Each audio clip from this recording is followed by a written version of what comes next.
Creo en la Iglesia, que es una, santa, católica y apostólica.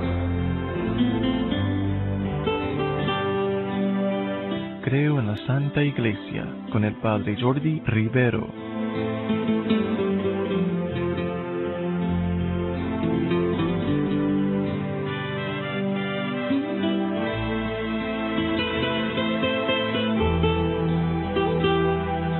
Bienvenido a este tiempo que vamos a tomar estudiando la Iglesia, que es nuestra madre.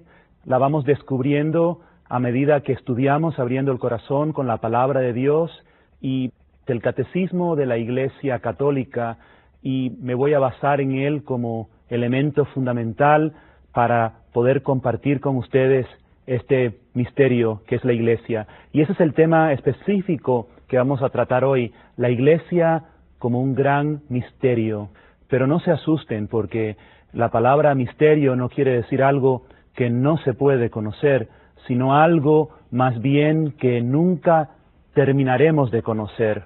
O sea, es como Cristo, que lo conocemos y mañana más, pero nadie puede decir que conoce la plenitud de todo lo que es Cristo, porque sería pues imposible. Dios es Dios y somos criatura. Vamos conociendo a medida que vamos abriendo el corazón, y eso será nuestro gozo para toda la eternidad, ir conociendo más y más del Señor. Así pues, la Iglesia también es un misterio. Cristo la funda para salvarnos. Pero, ¿qué es la Iglesia? Fíjense, la palabra misterio quiere decir algo que no podemos definir, porque su riqueza de contenido nos supera. Por lo tanto, necesitamos muchas imágenes. Jesucristo habló muchas parábolas para que juntas nos vayan dando una idea cada vez mejor. Una sola parábola no sería suficiente, pero con todas ellas juntas vamos descubriendo mejor.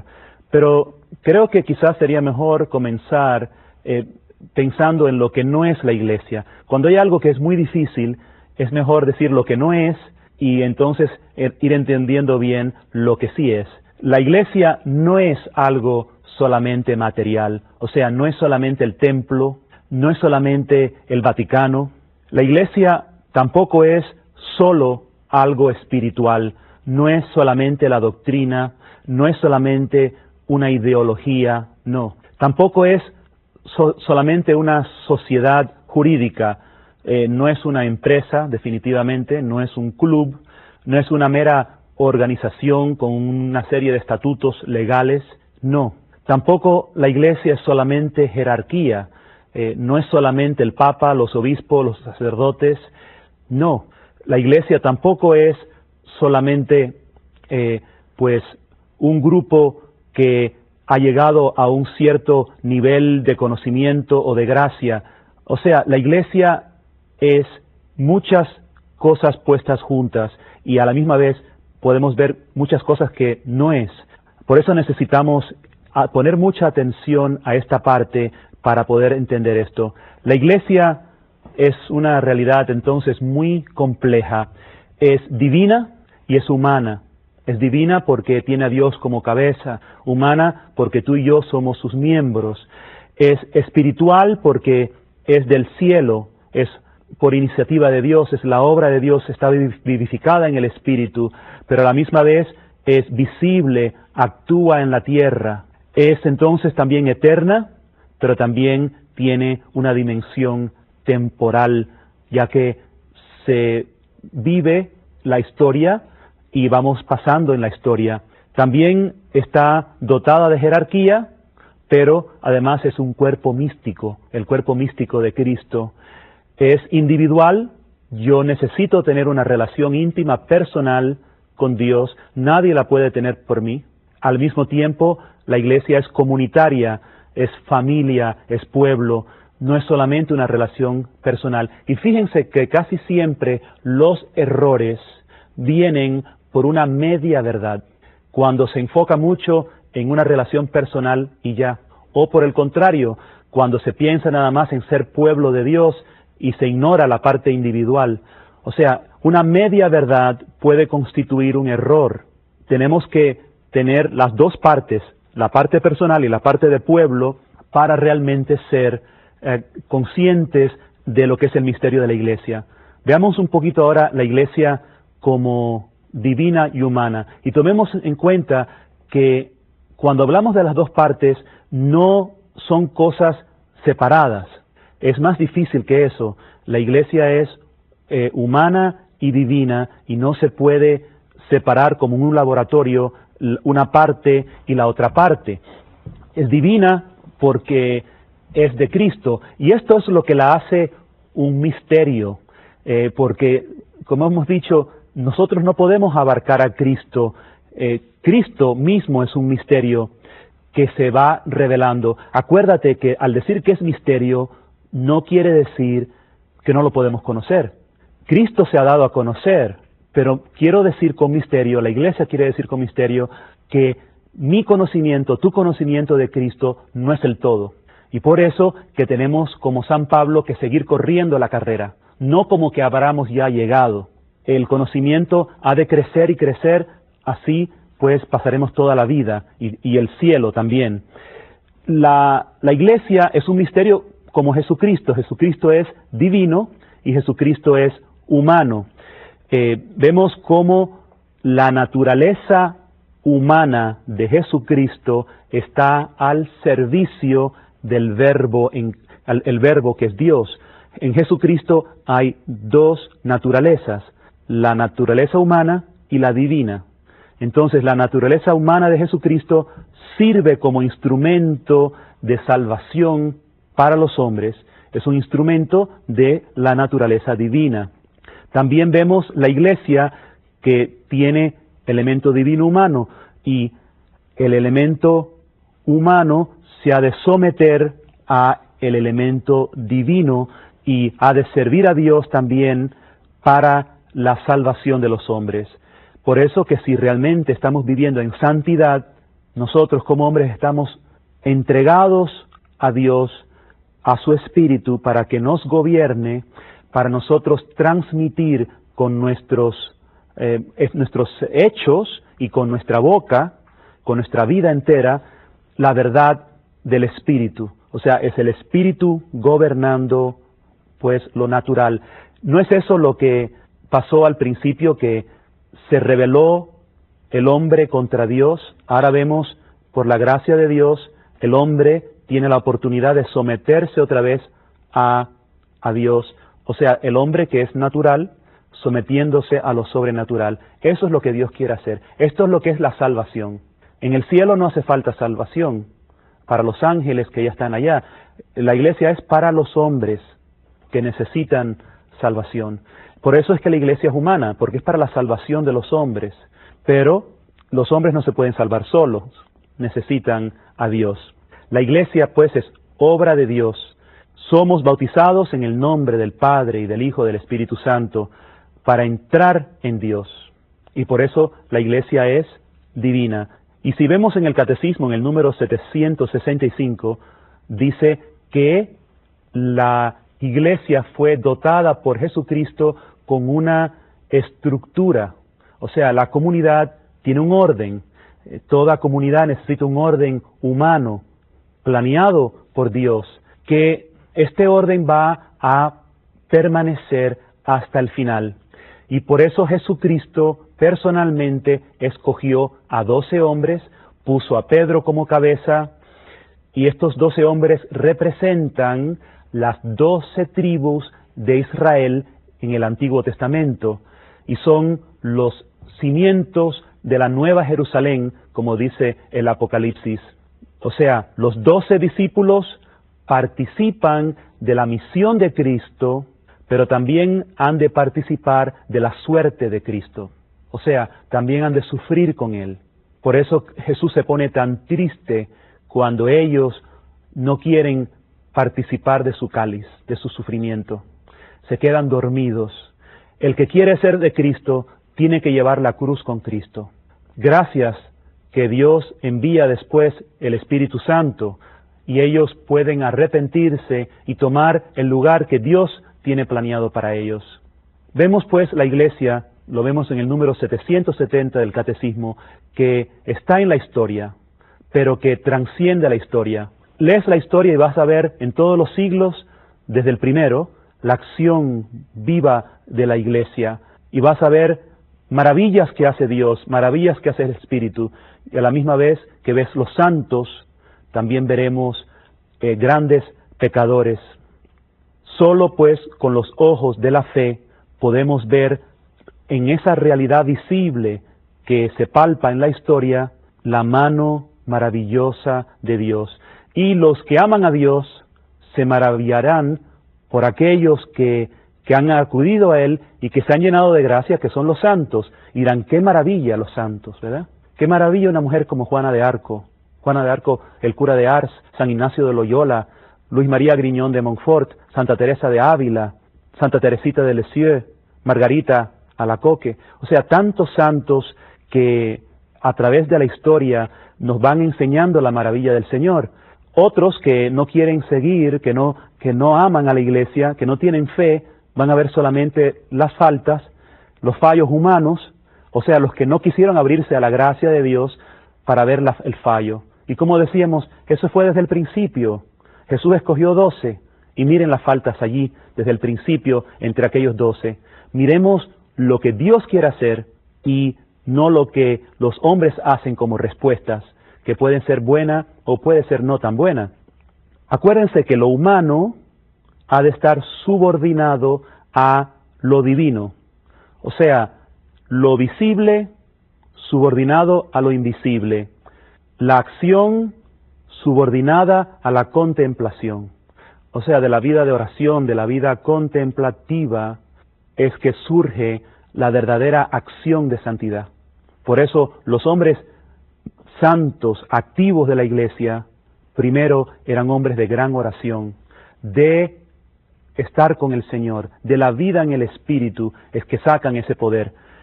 Y lo presente se subordina a la ciudad futura. Todo lo que hacemos en la tierra es en contexto al cielo, que es nuestro lugar definitivo. Todo lo que tú hagas en tu vida, piensa, ¿y esto qué impacto tiene en mi vida para ese caminar hacia el cielo? O sea, me está ayudando a vivir la santidad, me está ayudando a vivir la meta. Y lo que quiere Dios es que por obra del Espíritu Santo nosotros vayamos tomando conciencia que aquí somos nosotros como si fuéramos fetos en el vientre de la madre es María, que nos va cuidando, que nos va preparando para el nacimiento a la vida eterna. Allá es nuestra casa definitiva. Todo lo de aquí es temporal, es caduco. Aquí Dios está obrando para llevarnos con Él hacia el cielo. Y no pienses que lo espiritual es como si fuera menos real. Miren, todo lo material procede de lo espiritual. Dios es espíritu y creó todo lo material de la nada. Entonces, lo material está subordinado a lo espiritual. Y eso es lo grande de Jesús, que siendo la segunda persona de la Trinidad, Cristo, Él se hace hombre, toma un cuerpo realmente nuestro, humano, se hace verdaderamente hombre y participa de lo nuestro, pero en Él todo obedece al Espíritu. El Espíritu sobre la naturaleza, sobre lo humano, sobre la naturaleza humana. Vemos pues que la iglesia es espiritual, santa, es una comunidad de fe, de esperanza y de amor, y que es también material, es un órgano visible compuesto de hombres y seres humanos como todos somos. Veamos ahora cómo nace. La iglesia nace por la entrega de Jesús. Lo que los hombres habían negado a Dios, que es la obediencia, el amor, Jesucristo lo entrega. O sea, donde había rebelión, desobediencia, Cristo pone amor, obediencia hasta el extremo. Y Cristo se entrega personalmente a la cruz. Él da su vida y muriendo, Él abre las puertas del cielo.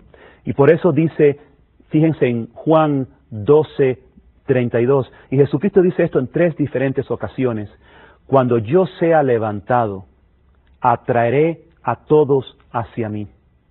Jesús fue levantado en la cruz. Cuando más pronto puedas, pon en tu casa el crucifijo en un lugar de gran honor.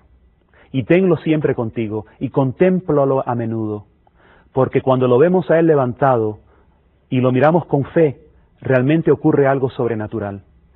Cuando miramos a Jesús, viene la gracia y nuestro corazón se transforma y podemos vivir esta vida nueva. Es realmente maravilloso. El poder que hace que nazca la iglesia es el poder de la cruz. Y de su sangre, del agua que brotan de su corazón, de ese corazón traspasado por la lanza, traspasado por amor, nace la iglesia. La iglesia entonces se manifiesta, nace de Jesús, se manifiesta por el Espíritu Santo en Pentecostés. Después ahí sale ya la difusión del Evangelio.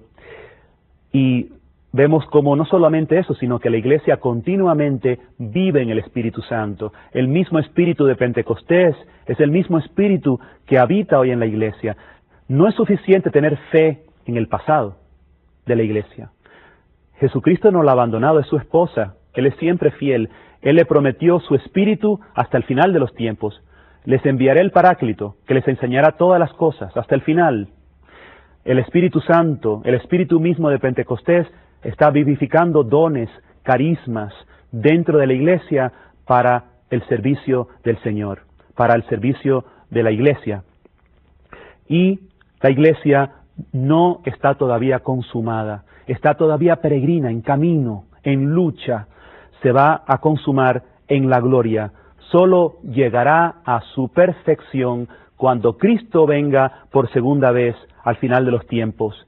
Dice San Agustín, mientras vive, la iglesia está entre las persecuciones del mundo y los consuelos de Dios. Y esta segunda venida no sucederá sin grandes pruebas. Y por eso tenemos que tener mucho cuidado, porque van a venir falsos cristos, van a venir personas que hablarán cosas bonitas y van a seducir a muchos de los creyentes. Se van a formar muchas iglesias falsas. Van a haber hasta aparentes milagros, porque el demonio puede hacer engaños terribles. Ha pasado ya en la historia. Sobre todo, el gran peligro, según nos cuenta el catecismo, es mezclar la fe con esperanzas mesiánicas políticas. Un sistema que va a resolver todos los problemas del mundo, pero que no tiene Cristo en su centro, o que tiene un Cristo falso. Y por eso hemos de tener cuidado de estar atentos en el corazón de la iglesia para no ser engañados. En el número 772, el catecismo nos dice que la iglesia es un misterio de unión, porque Cristo quiere traerse a todos hacia sí. ¿Ese no es el amor? El Señor quiere toda la humanidad con Él, unida a Él, un solo camino, una sola verdad, una sola vida que es Jesucristo. Y para eso Él quiere unirnos a todos en la iglesia, en la verdad, en la vida de la iglesia. Dice San Pablo que Jesús quiere recapitular todo en Él. Efesios 1:30. Y por eso San Pablo mismo llama a la iglesia el gran misterio. Efesios 5:32. Es el gran misterio de la boda de Cristo y de la iglesia, según las palabras de San Pablo. Por eso se convierte en misterio. Es el misterio que es Cristo. Dice San Pablo, ese misterio es Cristo en vosotros. Date cuenta qué gran misterio. ¿Tú nunca has visto a Jesucristo personalmente? ¿Nunca has hablado con Él de cara a cara? Sin embargo, lo conoces y lo amas y realmente se te ha comunicado. Es íntimo, ¿verdad? O si no lo es, puede serlo. Te invito a que te abras porque Él quiere comunicarse a tu vida. ¿Cómo es posible? Dice San Pablo, este es el gran misterio, Cristo en nosotros. Ese mysterium, el misterio que también se aplica a los sacramentos, es la palabra griega misterio, quiere decir también, como mysterium, quiere decir también sacramentum. O sea, sacramentum es un signo visible de una realidad maravillosa, invisible, mucho más grande que el signo. Y Dios ha querido en la Iglesia comunicarse a través de signos, que realmente el signo es una señal visible de una realidad invisible. Y estos son los sacramentos de la Iglesia, los sacramentos que fueron establecidos por el mismo Jesucristo. Veamos, pues, que son 7 sacramentos instituidos por Jesucristo y que siguen actuando en la Iglesia mediante el Espíritu Santo para distribuir las gracias de Cristo en la Iglesia. O sea, Cristo está vivo, a Cristo ahora no lo vemos, pero tenemos a la Iglesia, donde Cristo habita y Cristo se manifiesta a través del misterium de la Iglesia, a través de los signos de los sacramentos. Hay 7 sacramentos, pero toda la Iglesia en sí es un gran signo, es un gran sacramento del misterio de Cristo. Y toda ella, con todas sus facetas, cuando te vas entrando, cuando vivimos más como Iglesia, se nos va dando a conocer más ese misterio de salvación, que empieza como semilla. Y quizás lo recibo y me separo de la Iglesia y sigue ahí nada más como una semilla, pero en el corazón de la Iglesia, en el seno de la Iglesia, encontramos como esa agua viva, esa tierra fértil, donde el misterio puede llegar a su plenitud. Y así atraerá hacia él de toda nación, raza, pueblo y lengua, como dice Apocalipsis 7:9, a todos los hombres, le va comunicando la gracia, porque la Iglesia es en su esencia misionera. No es nada más para los que nacieron católicos, es para todos los creyentes de todas las fes, que por el amor que nosotros manifestamos, por los medios que Dios da a la Iglesia, todos los demás puedan ir entrando. Es el poder de Dios, pero que se manifiesta a través de los hombres. Veamos ahora rápidamente, en el tiempo que nos queda, algunas imágenes. Hemos dicho que es un misterio. El misterio tiene muchas imágenes que lo van haciendo, pues, más fácil de entender. Y son imágenes que el mismo Jesús nos da. Juan 10, del 1 al 3, Jesús ve a la Iglesia como un redil donde Él es la única puerta. Es la puerta Jesús y el redil es la Iglesia, o sea, ese grupo de ovejas que Él tiene cuidada con una puerta, porque las ovejas muy fácil se escapan y hacen mucho alboroto. Ya después Juan 10, del 11 al 12, nos habla de rebaño de Dios. Otra vez Cristo como pastor. Yo soy el buen pastor. El pastor da su vida por las ovejas. Vemos otra imagen, es la viña. Parábola de la viña está en Mateo 21:23. ¿Se acuerdan? Un propietario que plantó una viña, la rodeó con una cerca, cavó en ella un lagar, o sea, todo el trabajo que tiene que hacer un campesino para que la viña dé fruto. ¿Cuánto ha trabajado Jesucristo? No podemos decir, la iglesia es algo fácil, yo nada más voy a misa el domingo, hago algo. Si Cristo dice que es una viña, que Él la trabaja, nosotros debemos de trabajar con Él en la viña. Esa es nuestra vocación. Vemos también que es labranza o campo de Dios, 1 Corintios 3:9. Es el labrador del cielo que tiene una viña selecta. Dice San Pablo, yo planté, Apolo regó, mas fue Dios quien dio el crecimiento. 1 Corintios 3:6. O sea, Pablo nos enseña que hay que plantar, hay que regar, hay que trabajar. Si para las cosas del mundo sabemos trabajar bien para que prospere el negocio, para que prospere nuestro cultivo, pues a la iglesia también hay que trabajarla para que dé frutos.